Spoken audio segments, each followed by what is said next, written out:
Welcome to Digital After Dark with your hosts, Matt and Andrew.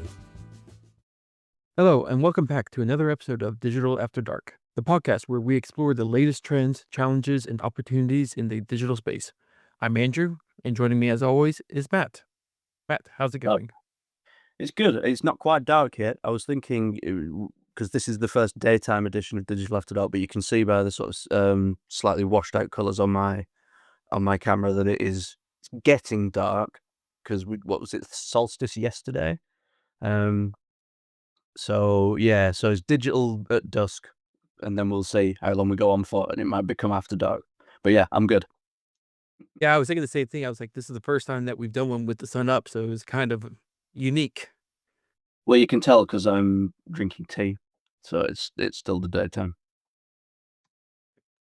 And today we've got a fantastic guest with us tonight. Well, not tonight anymore, but joining us is Dan, Managing Director of Do Good Digital.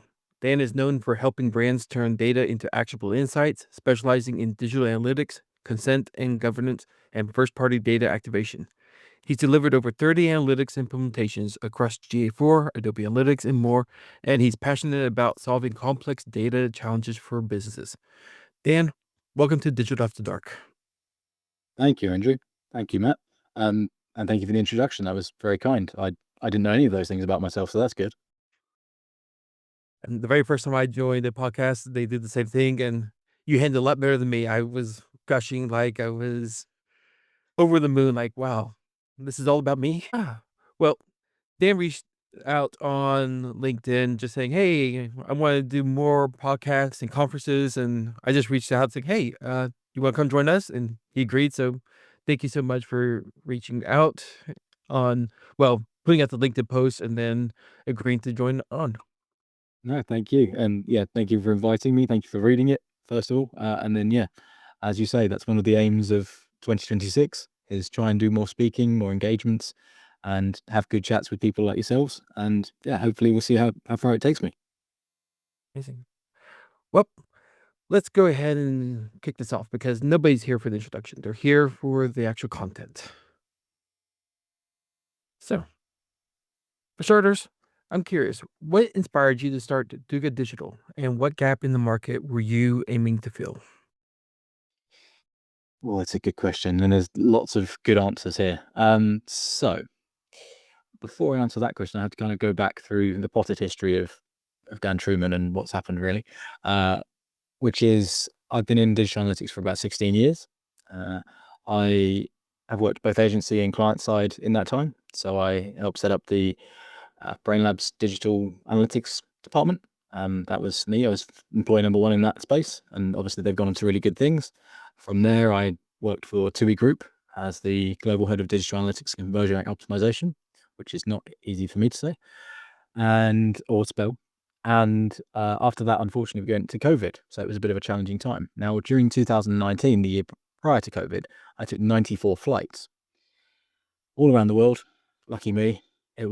My carbon footprint is astronomical. And so I'm slowly trying to do as many Ecosia searches as I can so that we can plant more trees and gain nice carbon footprint back that way. But during COVID, I was finally getting the cost per use of my house down. So that was nice. And I was ultimately approached by a couple of people who wanted to get their bricks and mortar shops online. So they said, can you help? I know you're in digital. I said, yes. And they said, can I pay you? And I said, yes, more quickly than that. And ultimately that became Do Good Digital. There were two reasons for doing that. One was obviously helping people. And then the second one was kind of what we discussed off air here around paying for IVF to hopefully have a child. And as I've alluded to, it was successful ultimately. A few grams, but we got there. So that's where we started with Do Good Digital. I was a freelancer. I was helping my network. I was moving through and trying to make change in a different way. And the second part, so that's the first part of your question. The second part of the question around where did I see the gaps and what needs to change? I think having worked at Brainlabs, having worked at TUI, I feel like there's always been a need for significant integrity in data. And I'm not saying those companies don't have it. I think they have it in spades. But I think if you're in a big media agency, you're always going to be pulled by the forces that be, whether that's Google, whether that's your commercial department in a big FTSE 100 company like Cooey.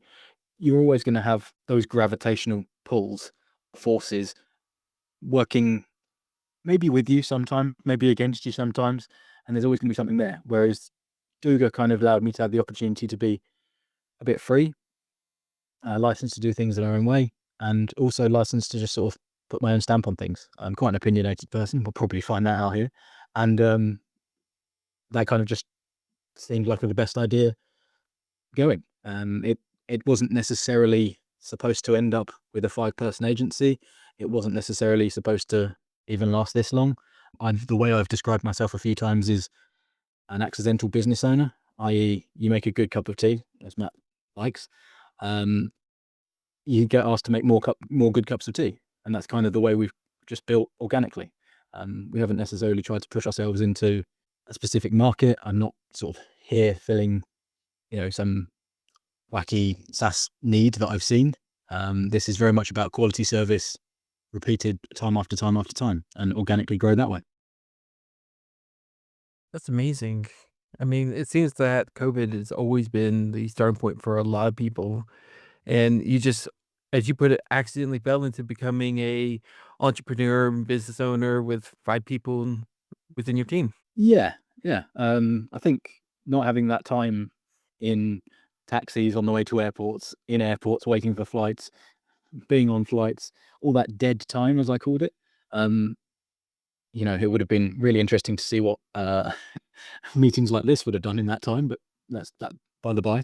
I think, yeah, you're right. There's a lot of good things came out of COVID. Obviously, a lot of bad things, mostly fraud.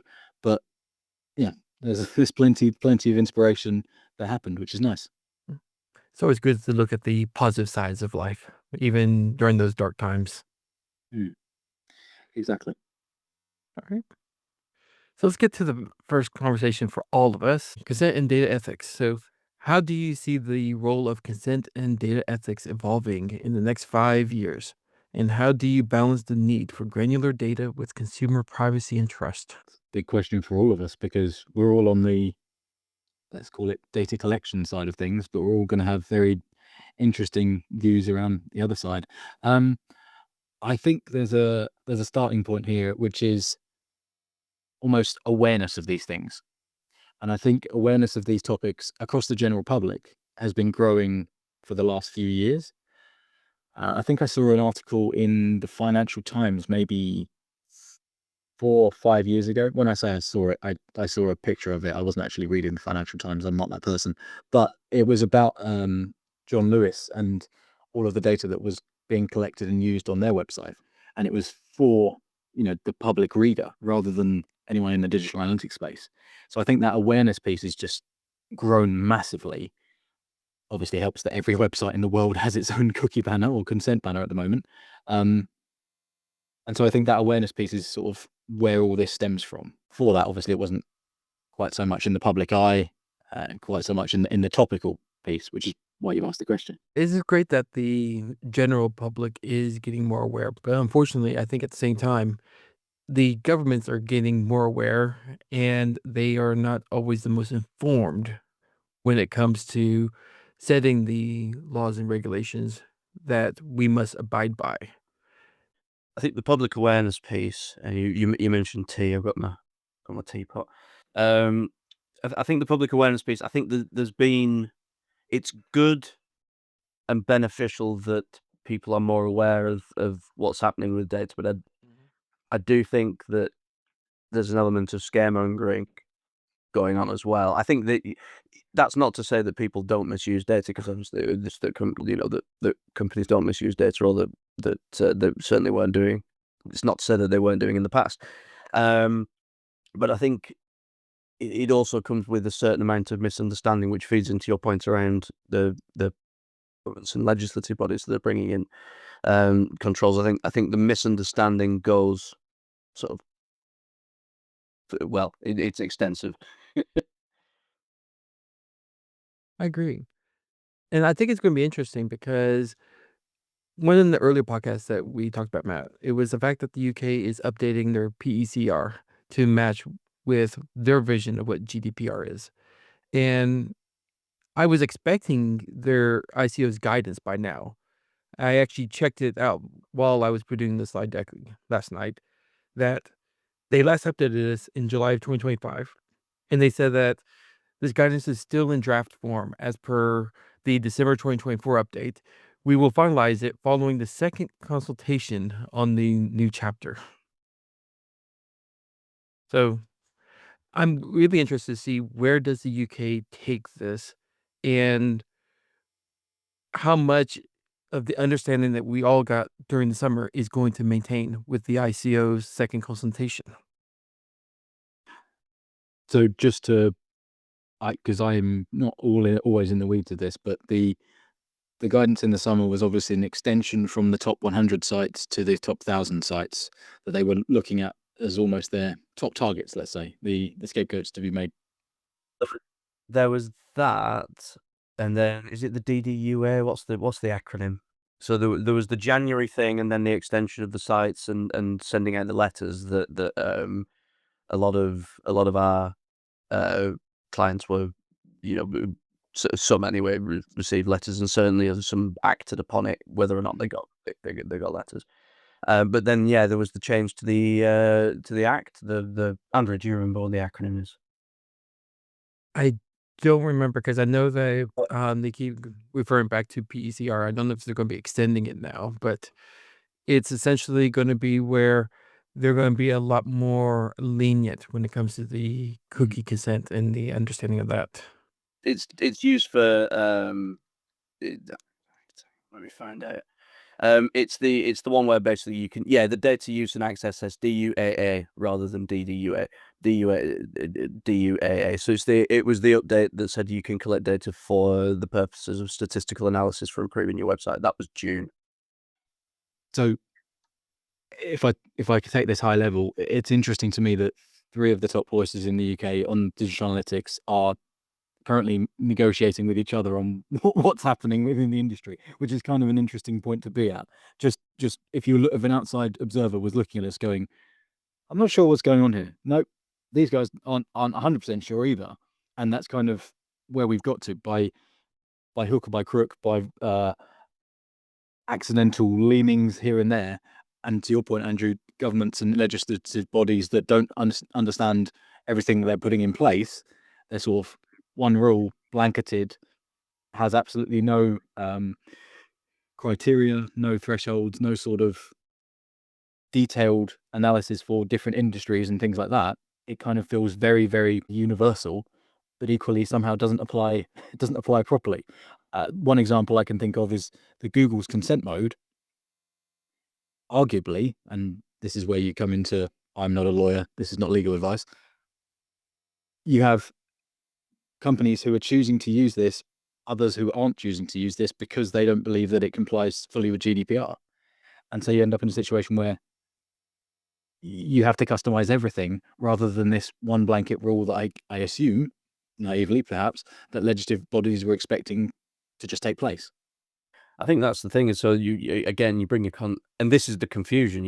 We've mentioned about 4 or 5 different things now. I think my view is that the DUAA, this update to say you can collect data for the purposes of statistical analysis, muddies the water more than it used to be. Because actually, for me, I don't feel like advanced consent mode, so collecting data in an event on an event basis without a unique identifier, I don't feel like that meets the requirements under ePrivacy and PECR, because they are clear. Like, you read them and that is clear. You are not allowed to read from or write to a user's device without prior consent unless it's for one of the exempt reasons. And the exempt reasons are basically, there are a couple of exempt reasons, but the one that usually applies is to deliver the service to the user. So unless you're delivering what the user has requested, i.e. the website or the web page that they're after or the app or whatever, then you're not allowed to read or write information. Now, on a practical level, that's often not possible. But for me, collecting event level data, that's GDPR. Yeah, fair enough. It doesn't apply to a user, so GDPR doesn't apply. But ePrivacy and PECR still apply. You know, the digital controls still apply. So that to me was always pretty clear. It's like you can do advanced consent mode if you want, but you need to get sign off from your legal department, really. And my personal view, you know, for me is that I don't think it does adhere to the legal requirements. But then the DUAA comes in and says now you can collect data for statistical analysis purposes, and then that muddies the water even more, because now you could put, for example, Google Analytics back in, and yeah, you could use consent mode to make sure that advertising is switched off so it doesn't get forwarded in any audiences to the wider Google marketing platform. But what about once you've exported the data to BigQuery and you're using it to build audiences? Like, you'd have to exclude it from there as well. And so for me, I think the market is moving very much in that direction to a controlled downstream usage. So I think Google consent mode is a good thing. Whether or not I agree with advanced consent mode, I think providing the signals, because you're talking about a platform and the point of collection, you don't know what that data is going to be used for, because there are multiple connected downstream platforms. So you have to have that level of control. That's a good thing, because not many platforms have that level of control like the Google platform does. So I think that Google's done a good thing there in terms of introducing consent mode. But yeah, something like the DUAA, where it says, you can use it, but you can only use it for this, which means you've got to control downstream usage in a different way than the one that's been provided. So, brilliant. Thanks, guys. Yeah, I mean, the other I agree. The introduction is good.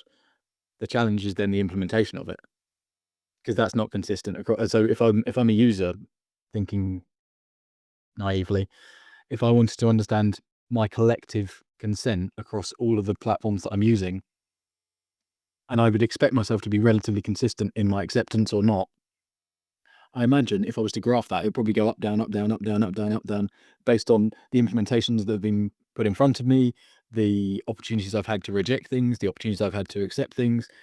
I'm not even sure where I'd sit as a user. And that's, I think, is As well, is like, sometimes I'm just like, reject. Depends how I'm feeling. Have you had your tea in the morning? I was just about to say, whether you got a cup of tea, yes. So then I then think about like the future of it, and there were thoughts or feelings, I think, in the industry around a browser-based consent widespread sort of choice. You'd make the choice once on your browser, and each update maybe you have to remake the choice. But that seems very unlikely to work from a data collection point of view, if I'm thinking about our brands and our clients and things like that, because then you've got a hard no, because that's probably the choice someone would make on their whole browser. Whereas if you've got favorite brands or someone you don't mind having some of your data because it's kind of helpful, or like, they like, you know, I don't know, they're using it for personalization in actually quite a good way, and you've seen that happen before, you might want that to continue. Where if it's the first time you're using a service, maybe you don't want them to, and various other things like that. But a hard no seems very, very hard. It's interesting, because I've got a client who they've got Europe based entities and then US based entities, and obviously Europe's been doing consent for the last 6-7 years. So it was 2018, I think GDPR was enacted, although we knew about it since 2016. But the US, it's a much more fragmented situation, because you only really got CCPA and a few other states that are controlling this, and then the rest of the states aren't. And the use of GPC, like this global privacy control thing at a browser level, is a lot more prevalent in the US. And we saw when we implemented, we saw that the consent rates in the US were much lower, because everybody in Europe's got used to it. It's just like, yeah, I accept, and almost desensitized. Whereas in the US, we find people weren't used to seeing the banner, so they'd be more likely to reject. And then because they had GPC enabled at a browser level, it was just set to automatically reject as well. And so you saw this huge data loss. So I think it changes market by market as well, and just how used to digital privacy controls a particular market is. I'm thinking back to some of the websites that are delivering the news. And while they have a cookie map, they also warn you, if you decline this, then we expect you to pay to become a user to be able to use our services. So if you do have a browser level saying, I want to decline everything, then that becomes even more tricky whenever you want to use like a website for news and they expect you to pay if you're going to decline. Yeah, I've seen it's ads or data, isn't it? That's the transaction you're making. Which is when I first saw it, I thought to myself, is this compliant? As I've said, I'm not a lawyer, I have no idea. Would be? I was exactly the same. I was like, no, that can't possibly be right. But then you'll have seen the article that followed from the ICO about it. Yeah. So it's a very strange one. Yeah, especially when you consider all of the sort of identification that's now taking place. I mean, for Companies House, for example, you have to have an ID to be a director and log into that. So you kind of go, okay, I could have like a news article browsing profile, if you like, Andrew, to sort of get around the problem you sort of stated there. But equally, then you're going to start manifesting multiple profiles, multiple people, and yeah, everything just becomes a bit of a controlled state. Yeah, the ethics of it, we haven't really touched on. I guess the awareness piece is as far as it goes at the moment. But as soon as you see as that happens, then Matt, like you said, in the US, you end up with everyone sees it, doesn't necessarily understand it, rejects it hard, and then go, we've we're up a creek now. Yeah, exactly. And I think it's to the legislative bodies as well. I mean, like you see with something like DUAA, is it actually helpful, or does it confuse things more? But then there was the German ruling. There was the Munich ruling around GTM, and like that was. Did you? Because I read it. I read the it was a translation of Google Translate of it, ironically enough. But I read a translation of the court transcript.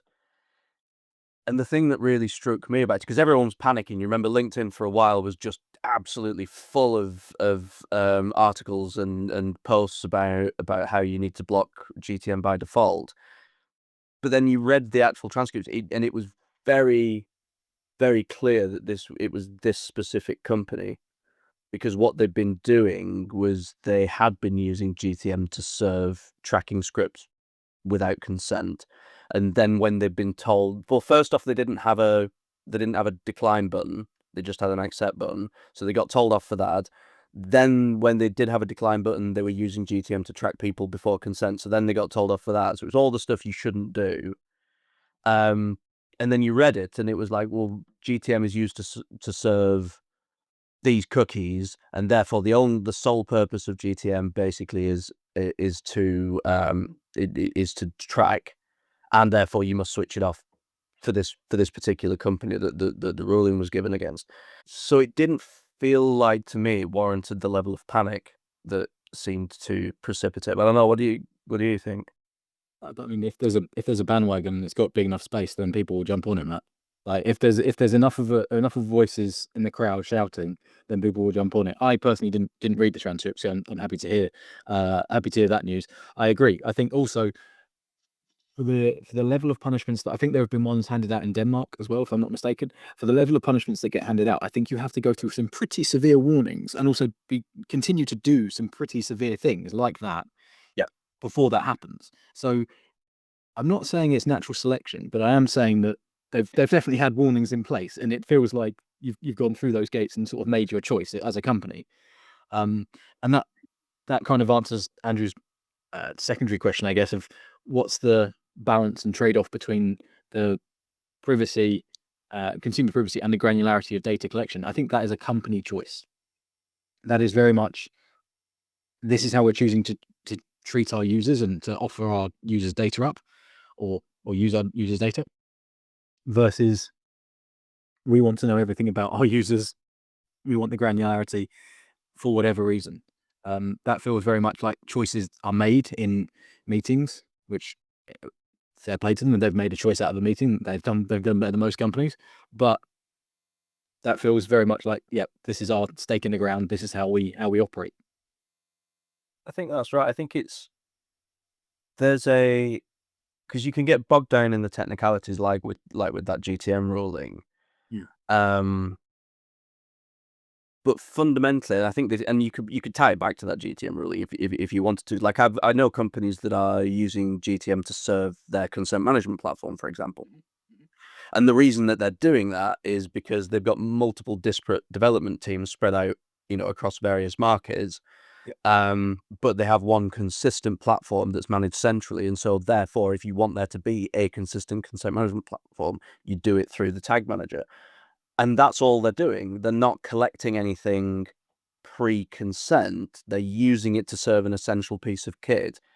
Now, the argument in the ruling was, well, you could serve your consent management platform without doing that. So therefore, that's not a reasonable thing to say. But then you could say that about any part of the web. Do we allowed to use Google Fonts? Are we allowed to use jQuery? But back to the point around ethics, because I don't want to get bogged down in the technical side of it. The point being is, I don't see any problem with using a technology so long as your intent is to use it in an ethical way. Like we're not trying to send data to Google, and we're not collecting anything pre-consent. The company in question is attempting to be as privacy conscious as they possibly can in a way that still works for them, because technically they couldn't do it, or they possibly could, but it would be almost impossible to do it consistently so that everybody was getting treated the same, which is another requirement. So they had to do it in this way. And I think that's the key thing, is like, the key for me is to whatever you've decided in the meeting, and you need to make sure you've got the right people in that meeting. So you've got your legal team in that meeting, and they are acting in the best interests of the user. And then you find that balance that works for you, and they figure out the company figures out what their risk profile is. So what's it going to cost us to lose the data versus what might it cost us in fines? And then, are we being ethically sound, and are we actually adhering to the legislation in terms of our interpretation of it? So long as you do that, you should be all right. I agree with that. I mean, it really is just down to each company, and I've seen some that are going to be a little bit more risk averse. I'm going to see some that they go, well, this is our reasoning behind it. They stand behind it. I go, okay, as long as you stand behind it, I'm happy to go forth with your guidance, as long as you've heard my suggestion as well. I think that's it, isn't it? That's kind of, we've got and this is interesting because we started with the technical side of things, which is kind of where we sit, I guess. That makes sense. And also we don't have the control or the risk profile that each company is expecting. Yeah, I think it's a fascinating field of debate, because you can take it to both extremes. You can add in more criteria, take away criteria, and it becomes a very sort of misshapen world quite quickly as we discover it. Exactly. Right. Are we all comfortable with that one? Then shall we move on? But for half an hour, I think we should probably. Yeah. I'm not sure. I'm not sure I'll ever be comfortable with consent and data ethics as they are. Yeah, well, that's the thing. You could talk about it all day, but But do you want to?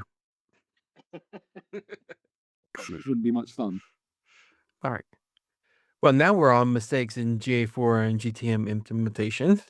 So, what are the most common mistakes you have seen in GTM and GA4 implementations, and how can they be avoided? Oh boy, another topic they could take all day.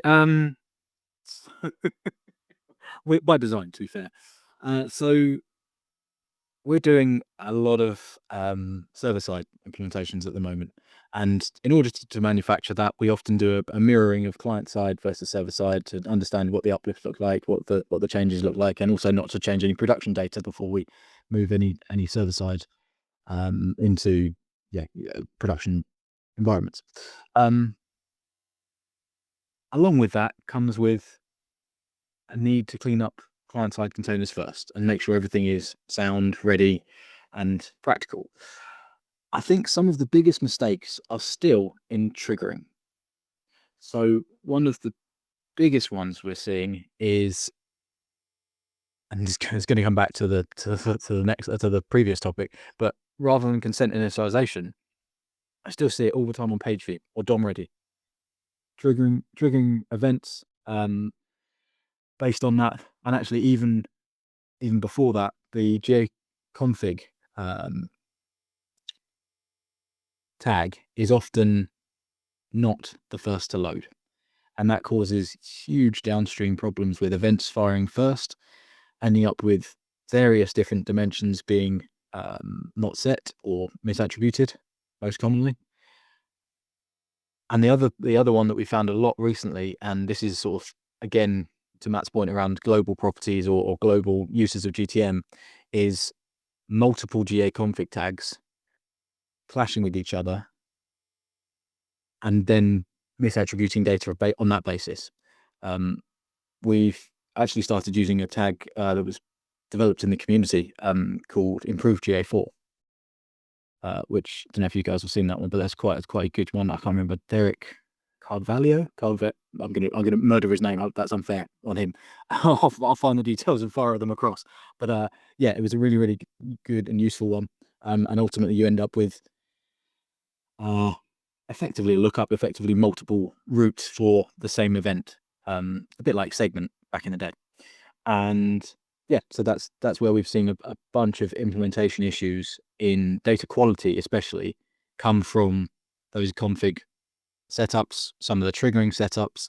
I mean, yeah, I can talk all day about the hygiene factors of some of these setups, naming conventions and foldering and other various pieces, but those are the sort of data quality ones that I've definitely seen recently as being blockers to what we're trying to do as an overall output. I don't know if you'd agree. I think it's the same thing, but yeah, I mean, race conditions, which is basically a shorthand for exactly what you've described: firing things in the wrong order and then missing data and so on. Particularly around stuff like initial consent. Again, going back to consent and ethics, but from the technical side of things, but firing the G tag on the consent interaction and then having multiple things firing at the same time, so possibly firing an event and firing the G tag at the same time, and then finding that the event gets picked up first. But the client side property reorders them correctly, but the server side one doesn't, and so you end up with events swapping order in server side. Yeah, it's definitely being really clear on event firing order. Yeah, triggering, very, very, very, very important. Yeah, actually, it's kind of an ironic name for it, isn't it? Because it is quite triggering when you see it when you're debugging. But yeah, I might use that later. The other thing I was going to say, thinking about what you just mentioned, Matt, is volumes of different events. So, for example, some of the built-in events like form submits, for example, and enhanced measurement as a whole, I have real doubts over. Because I've seen maybe 5 form submits will fire off at once, and you're going, how have you debugged this? I've just accepted this container from a client. I've then gone into preview mode and seen various different events firing off, and it feels like nothing's been debugged, and I have the awful task of going to them and saying, actually, you've got 5 times less than what you're expecting. Yeah, I mean, that's moving towards the GA4 admin, but I think that's something I see quite a lot, is that GA4 is set up and then nobody goes in and configures the admin. I also have significant problems with the not enhanced conversions, the enhanced measurement, the automatic collection, because again, like thinking about larger clients, thinking about clients with lots of sides, and then you might be bringing all of those together into a roll-up property, for example. It's not going to be consistent from one side to the other, because they're not going to have the same DOM configuration and same naming conventions and IDs for elements on pages. It's almost this expectation of, we just tick that and then that's those events fixed, and it isn't at all. Like, I think the automatic, I have a problem with the automatic PII scraping as well, which is part of the same thing. But yeah, letting user provided data be collected sort of by it just trying to find it on the page, I think it's a bit dodgy. Yeah, more than a bit. Yeah. I mean, I think that's Google trying to accommodate for probably 80% of the market where they're not going to go to that level of getting the developers to do it. They just want I just want to put it on and tick a box and say, I'm done, for like the mom and pop shops. If you were cynical, you would also say that it was trying to collect as much data as possible. But we're trying to look on the positive side of life. I said if you were cynical. I'm not saying I'm cynical. I'm just saying, if I happen to be a cynical person. Yep. Now, I think for me, where I always see is where people are trying to get a little too customized within their GTM. So there was one client where you could see that they're passing in event A, but then in GTM, they're converting event A to event B, and then their documentation doesn't say which one is the right one to go with. So it becomes a lot more complicated in understanding of what is actually going on. So it's just, for me, I would like to always say is going a little too cute in GTM. And that's if they have documentation. Yes. The other one that I was just thinking of is the amount of custom JavaScript in GTM, and the other one, which is an all-time favorite, which still exists today. I can't even believe it. Is I've definitely seen actually two things. One is this year I've definitely seen maybe 5 or maybe even 6 instances of GA4 / new Google Analytics. It's not got the 4 anymore. Using event category action label still in event names, and that, I mean, every alarm bell in the possible goes off when you see that. You're kind of very scared. And the second one I was going to mention was actually this year I found a classic GA tag. So even before Universal, I had a classic GA tag in a GTM. I remember doing a YouTube video because I went on a dog walk afterwards and did a quick YouTube video, LinkedIn video, and went, just found this thing. I needed to get outside because I couldn't believe it, and I wanted to check the aliens hadn't landed. It was wild. Absolutely stunned. I'm going to always remember, for me, that's like whenever I was at Sky and I was going through and I saw that there was someone who came onto the site not using IE6 or IE7, it was IE1. I'm like, did that even exist? It feels like that's got to be some sort of cloaked. It can't be real. It must have. No, it can't be real. Yeah. I mean, don't get me wrong, this was like 8 years ago, so it's been a while, but still, IE1, I don't even know when that came out. Feeding logs into the 486 to then leave it for a few hours to warm through, and then you come back and power up your Internet Explorer 1. Yeah. And then you realize that they were still on dial-up. I was going to say, you could hear the modem. That takes me back. Yes.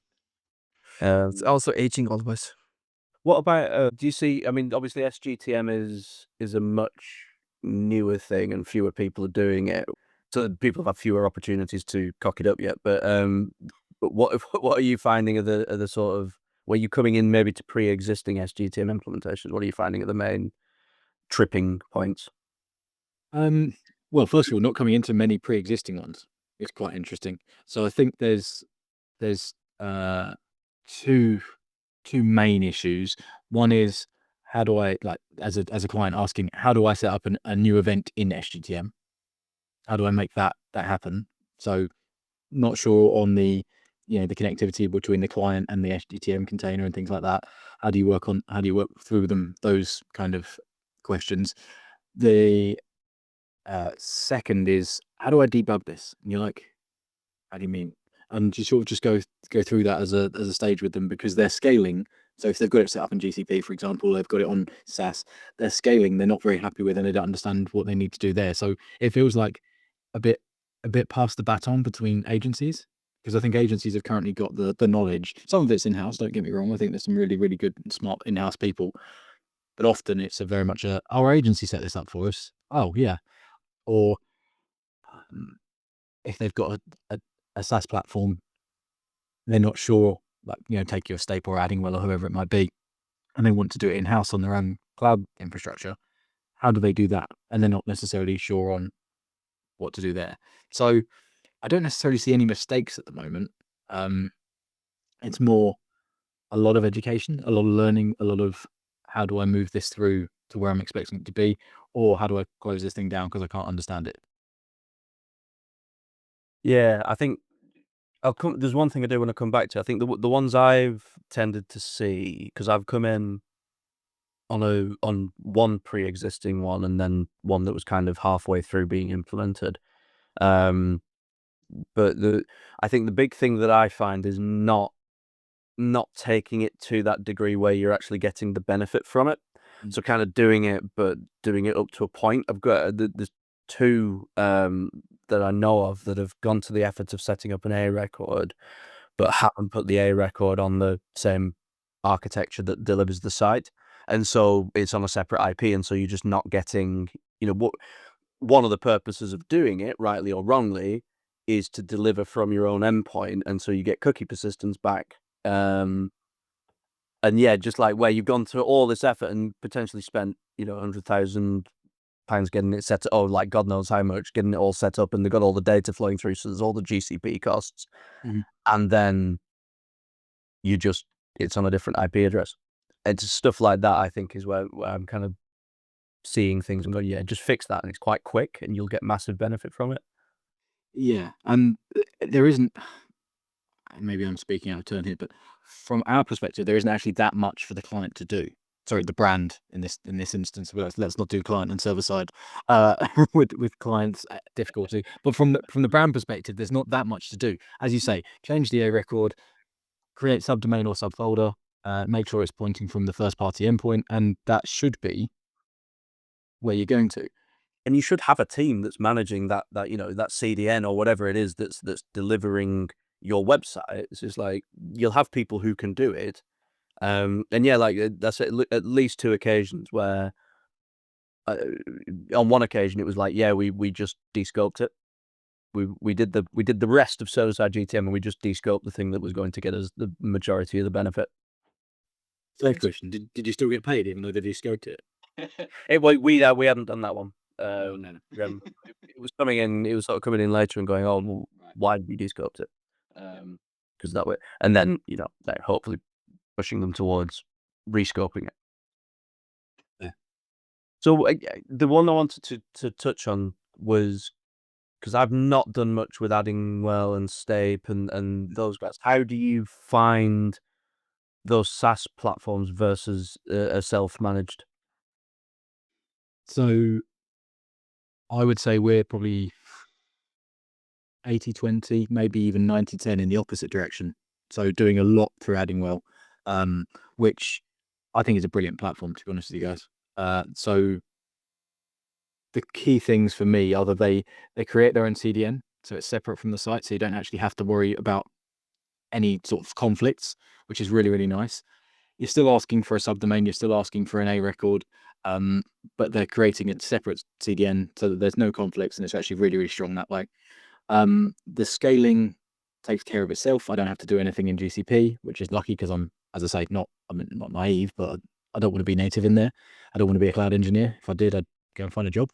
And then just in terms of how easy it is to set up and give customers confidence of what they can see, I feel like they get a better understanding. It feels like a platform for them rather than something in GCP, which is slightly more technical and slightly more scary to a lot of marketers. They are getting a platform, they're getting something out the back of it, and the dashboards help to see that as well, because there's a status percentage, so how many of the requests sent are received and vice versa. That gives people confidence that they're getting the data that they're expecting. And then we add a layer on top, which is, as I said, the former or the production data, which was sitting client side, versus the server side, which is now a test sitting in Addingwell or Stape or wherever it needs to sit. And we can ultimately just show them that data and give them the confidence there. Because I think that's the key, is having trust in the data and being able to relate that back to exactly what's happening in their platforms. So the final thing I'll say on this point is that the marketers see the advertising platforms, they see which events are being sent to the advertising platforms, and they see the volumes are being sent. I actually had a customer this year say to me, hold on, does that mean we're getting the same number of events for, I don't know what it was, let's say view item in GA as we are in Facebook? And I said, yes. And he said, oh, I don't like that. And I said, hold on, what? He said, oh, I don't like that. I only know how to bid in Facebook, and knowing that I've got a certain difference between GA and Facebook. I was like, okay, but we've spent like 15 years as an industry trying to get parity, and now you don't want parity. We don't want the same outcomes. I was like, okay, that's a new problem. I didn't see that problem coming, to be honest with you. It's I guess I can understand it. We have these processes set up to mitigate for that. So once the problem goes, the process fails, and now we're overbidding or we're underbidding or whatever it is. But yeah, okay, that's cool. Well, let's carry on. Business misconception about digital analytics. So what's the biggest misconception businesses have about digital analytics today? I think that there's still a misconception that it is plug and play. I think your comment earlier, Andrew, was really insightful about having an over customized GTM, but I would think that is in the significant minority. I think there is still a very much a plug and play. I think things like Shopify and other big platforms give you these very easy apps to install. And don't get me wrong, they're fantastic. I think I'm not having a dig at any of those apps or platforms. I think they're all doing a very, very good job. But it does breed tick box criteria done. I think for me, the plug and play is a really good one, and especially considering there are new companies coming out to say, look, you just put this one line of JavaScript on and you could capture everything. And I'm like, well, we went from a point where we said you shouldn't capture everything to now these new companies come out saying, well, put this one line in, we're going to capture everything for you by default. But I think the other two big ones for me is one, we don't report absolute numbers. We're actually doing trends. So don't ever use ours to say, well, this is the exact number of orders that was ever placed. Well, it's never going to be exact. It's the internet. Things are going to get lost. It happens. And the other one was whenever there is an issue and they were like, okay, look, I'm going to go on and fix it. And they're like, okay, would that be retrospective? No. It's not going to be retrospective. I think there's a few interesting things that come out of there. I think because you're talking about plug and play and the fact that it isn't plug and play, and then Andrew, you mentioned these single line tools. For me, I've always thought anything like that, anything like switching from because I've had this conversation not long ago actually around a client who has an extensive data layer, and it's like, well, if we went with one of these tools, we wouldn't need that anymore, and it would save development time, which is true. It would, but then the weight of work still exists to generate reports and to make data meaningful. The weight of work still exists. Somebody has to do it. You're just moving that weight of work from your development team who organize the data in a layer on the web, on the website, or create JSON objects and send them to your analytics endpoint in your app. You're moving that weight of work from them to your data team, who seeing this sort of blinding, staring into the sun level of data streaming in, now have to try and make some sort of senses of it. And some of the platforms come with like predefined schemas and things like that. So there is an element of that being done for you. But then you get back to the same problem you have with the auto event collection, which is, how do you know that the schema that is being applied to this streaming data is the same here as it is here? Because you don't know under the hood what's being done. So yeah, I think back to your point, and I think everybody's looking for, and rightly so, looking for the solution that will reduce the amount of work and get the same level of data, and that makes sense. But today, I don't think that exists. The work's got to be done somewhere, whether it's your development team or your data team, and maybe the data team is the right place for that to sit because that's their job. Whereas your devs, that isn't their job. They've got 500 other things that they have to do. So maybe moving that weight of work is the right thing to do. But someone's going to have to do it. Yeah, because I mean, let's be honest. I mean, I would love to have a body like of Arnold Schwarzenegger in his prime, and not have to go to the gym. But nope, I have to put the work in. I have to do something to be able to look like that. We could start talking about AI now and just present to everybody else that you have a body like prime Arnold Schwarzenegger without going to the gym. But which we could also talk about AI and digital analytics. But yeah, I mean, if you want to, I mean, the next topic is perfectly lined up for that. I was just about to say, I think the next topic might be something to do with that. But just before we move on, for my 2 pence, I think the biggest misconception is that digital analytics isn't a revenue generating function. That's my misconception, because there is an assumption that analytics of any kind is like a secondary or tertiary function that develops reports, and then people use those reports to generate revenue. Whereas more and more recently, your data teams are generating models that are being directly executed in marketing. Your data collection teams are generating data that's feeding your basket abandonment process, or that's feeding those models. And actually the gap between your analytics function and the revenue generation of your business is getting smaller and smaller, to the point where it doesn't exist now. And I think that's still an overhanging misconception from maybe 10 years ago. Whereas data teams now, they are revenue generating teams. So that's the one that gets me. I think that's probably correct. I think the challenge I would have with it is that often there's a product layer between those things. So basket abandonment, absolutely right. But I think there's usually a product team that's responsible for that kind of thing. Or Absolutely. so that's where I think that I've got a talk on this for next year, actually. But I think there's a fundamental shift in the way that data teams / digital analytics teams are represented throughout the company. And I think actually now data is everyone's role. I think the access, and maybe we'll talk about this in a second in the next topic, but the access and availability and conversational layers that data has available to it mean that everyone should be responsible for their own KPIs, their own data requirements, whether it's, how do I feed my models, how do I feed my basket abandonment, all of these things. Everyone should be responsible for those as part of their own product, and everyone's kind of their own CEO. Yeah, no, completely, and particularly on the shared responsibility. I think what I mean, to kind of illustrate it, I'll give an example, because I think you've understood it, but just kind of to make it really, really clear for anyone watching. What I mean, I know that there's product teams in the way, like for basket abandonment, but for example, let's say your basket abandonment process is such that a set of data points are absolutely key for it to function.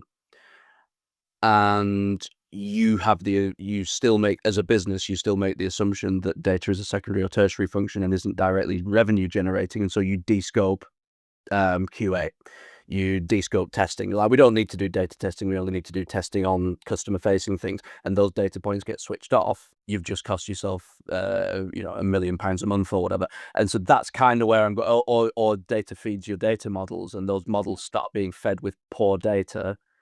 Your marketing becomes ineffective. And so where I'm kind of going with it is, it's to try to drive home, and where I see business misconceptions and mistakes is thinking that you can descope data.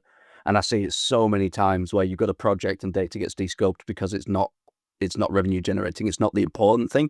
And it's like, yeah, you've broken your marketing models, you switched off your basket abandonment, your marketing tags have stopped functioning, your analytics, it's just not the case at all. And it can be massively damaging, that misconception. I agree with you, Matt, because I mean, even today, I've been seeing the exact same thing where something that needed to get done just was descoped. They're like, oh, we could do it after this goes live. And then you realize, actually, no, by doing this, you're not only impacting the analytics, but you're impacting all the third-party marketing tools, which are going to be needed, which is also going to be a direct violation against some of the contracts that you have with some of these, which is then going to lead to even more issues. Well, carrying on, what in MarTech excites us? So what trends in MarTech excite you the most right now, Dan, and why? We've talked about it a little bit. I know we were 55 minutes. I checked the clock before we got into the AI. So that was, if anyone had that in the sweepstake, well done. I think AI, but not for the reasons that we're all expecting. I think there's an AI automation that I'm excited about. I think there's power in the automation of asking the right questions, of testing thresholds, and actually starting to see what feedback would we get back in certain situations. I don't necessarily want AI to start producing content. Well, as they start producing content, produce more content, for God's sake. but but I think there's definitely power in saying, right, now we can use AI, we can use agents to start automating various pieces of difficult and repeatable and things we want done accurately. As long as we're going to offer up the best possible inputs, we can start to expect multiple scaled outputs, and that is really, really powerful. To give you some examples, we've started building out some Python scripts, as I know you guys use heavily as well.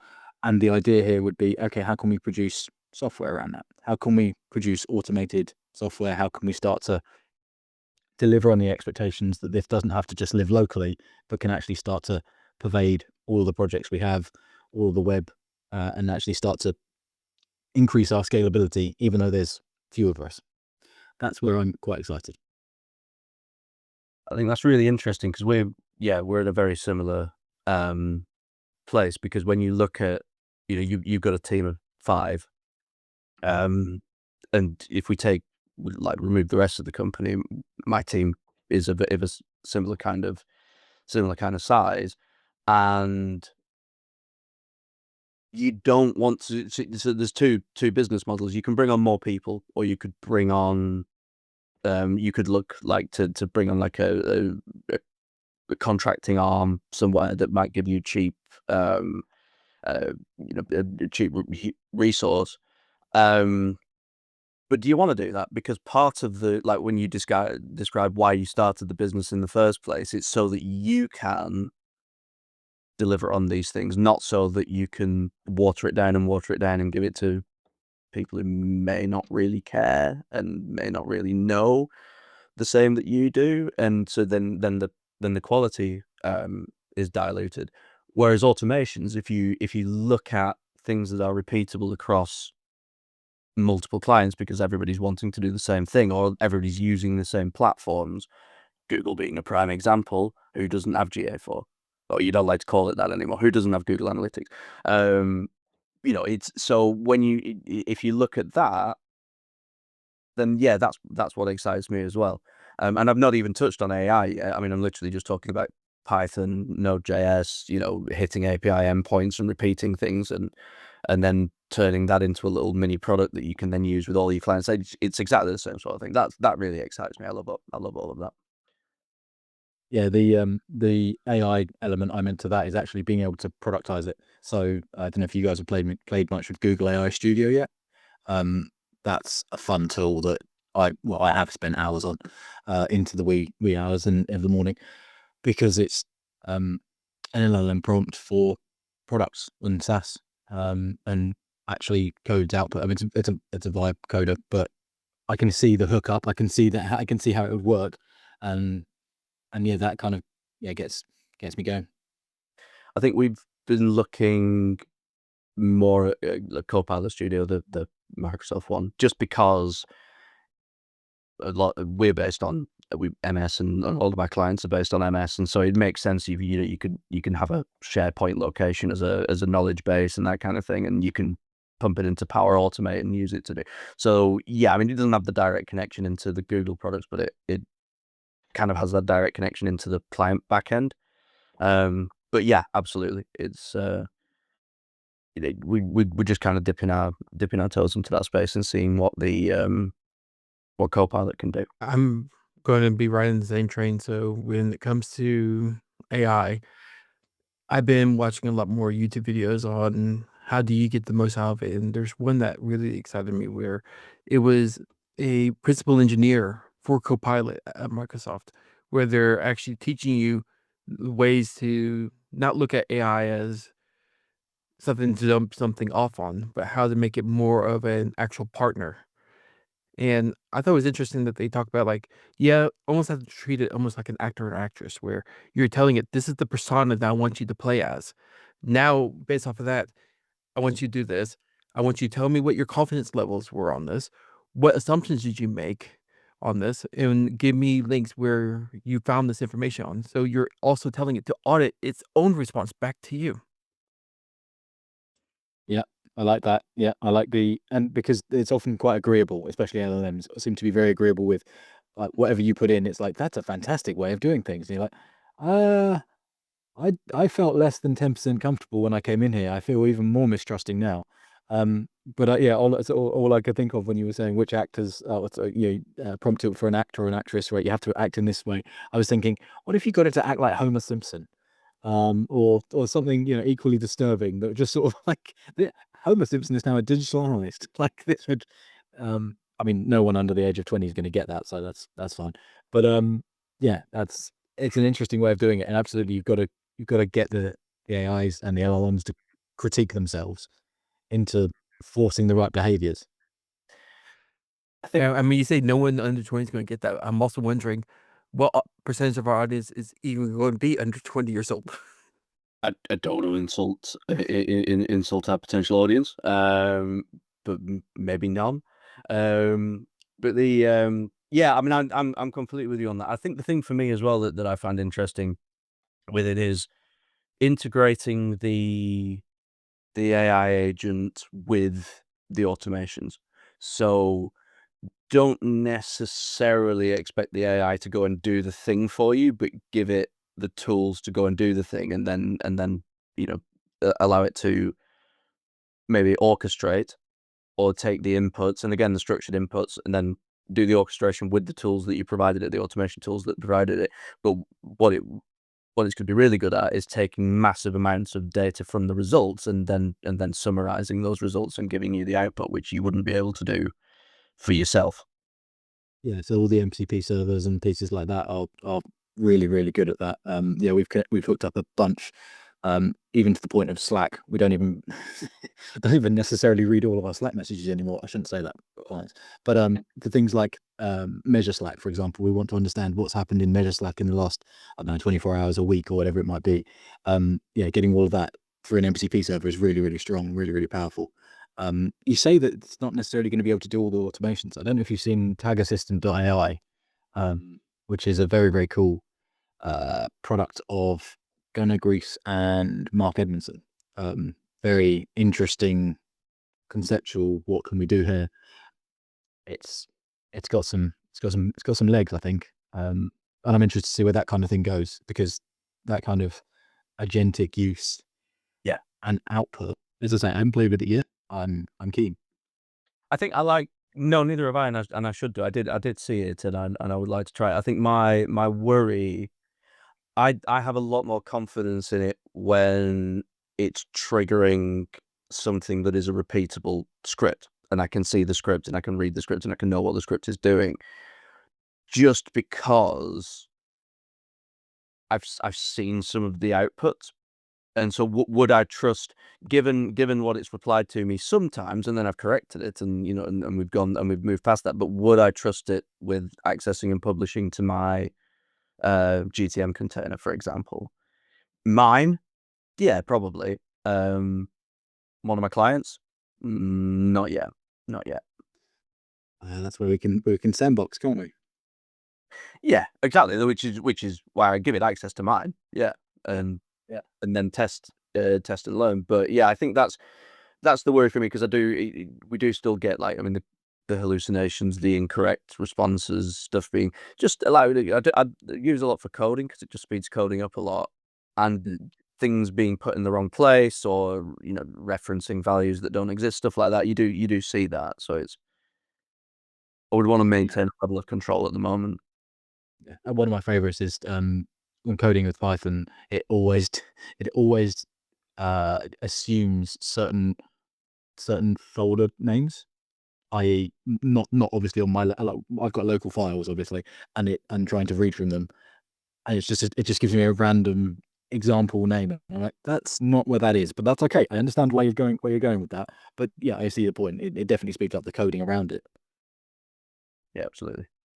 And I think taking where we're really interested at the moment is in taking outputs from systems that don't have a native AI integration, and bringing them together, and then placing that in an agent, and then training that agent to provide responses. I think that's super helpful. I'm just starting thinking back on that one podcast that I listened to where the CEO got someone to play a game. It was to show you, even though you could tell AI to do a random number, it doesn't always give you a random number. So all of them got to use whatever tool they wanted. They said, just give me a random number between 1 and 10. And no matter how you asked it, whichever tool you use, the first number always came up the same for everyone, and that was 7. Mm. And then when you say, okay, can you give me another one? And the next one's going to be 3. So I think it took about 5 or 6 steps down until people were truly getting something more random. Although I think it's something like 70% of people will choose 7 if you are given a random number between 1 and 10. And that's why, because it's not random. Going out and saying what's the usual random number between 1 and 10? Oh, it's 7. Okay, well then I'll give 7. I want to appear human. Yeah. Give the response that people would expect. Even though you're asking for a random number, it's thinking, well, what would people expect? They'd expect 7. Okay, good. Well, I'll give you 7 then. Well, there's only one thing left. And it's something new I wanted to try, the lightning round. So this is just going to be some hopefully very quick responses from you, Dan. So number 1, GA4 or, well, at this point, Google Analytics or Adobe Analytics? Google Analytics. What's the most overrated metric in marketing? Bounce rate by 100 miles. One tool you can't live without. Monday.com. I'm not sponsored by them. And it's not Monday. And it's not Monday. No, I Nope. can guarantee that. What's keeping you awake at night? Well, apart from my 20-month-old daughter. I think the general assumption that most platform tracking is correct, and by that I mean Google Ads or Meta or anything else like that. A lot of people are sort of taking platform metrics at face value. Yep. What is the most underrated skill for a digital analyst? I think we lean quite heavily on technical side, which we've talked about a lot today. I think one of the best things you can do is improve your ability to ask the right questions. That will lead you to a better technical answer. That will lead you to a better business-focused answer.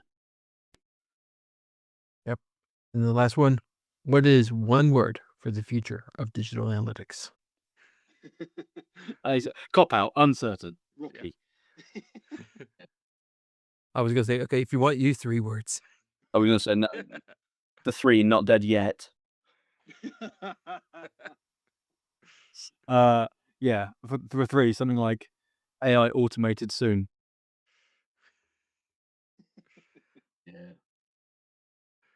I was going to go with I'm not sure that was as leading as you wanted it to be. I apologize. That was pretty good. It was about a minute. Yeah. That was pretty lightning. Yeah, it's very good. Take it. Well, Matt, I don't know if you wanted to challenge any of those. No. I think that's they all sounded good to me. Yep. All right. So it's just a quick wrap up. So first, Dan, this has been fantastic. Just for the audiences out there, where can people find you if they want to learn more or connect? Sure. I'm on LinkedIn as Dan Truman. I'll be the friendly face smiling back at you. Or dogoodigital.com. And is there anything that you want to leave the audience or the guest, or I think one podcast they call it the last call. The last call. Wow. So the bell's ringing. It's last orders at the bar, is it? Okay. I think I consider there to be a thread of digital data going through every sort of session. And whether that is marketing analytics outside of the site, whether it's consent when you get to the site, whether it's data collection on the site, whether it's data quality when data's being collected on the site and where it's going, and then the activation stage. And I think if we all thought of the different pitfalls there and tried to boost that back up to the highest possible rate, we probably have better success rates in our analysis. We probably have more decisions being made, and we probably have better investments being made. So it's kind of how do we play that off in 2026? Because there's going to be priority changes, there's going to be budgetary changes, and it's interesting to see where it goes. Matt, anything for you? No, I think that's good. I mean, really enjoyed. Just to say, yeah, really enjoyed the session. So thanks, Dan, for coming on. And it is getting dark now, but it's not quite after dark. So we didn't quite make it. But no, thank you for coming on. And I know that this will come out after the break. But just to wish you a Merry Christmas and a Happy New Year. Yeah, thank you guys. No, it's been really good. I'm very, very glad that you picked up my post and I said yes. Same here. So, for starters, our podcast can be found on YouTube. It could be found on Spotify. It can be found on Apple Podcasts. It's been great just reading some of the wrap ups that I've been seeing from the year. So, just to set expectations, Dan, our most popular post on YouTube got a whopping 27 views. Well, I will keep my head down and start practicing my signature. Yes.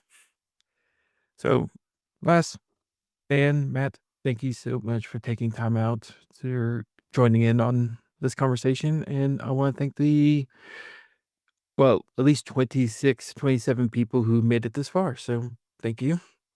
And for all those out there, keep on analyzing.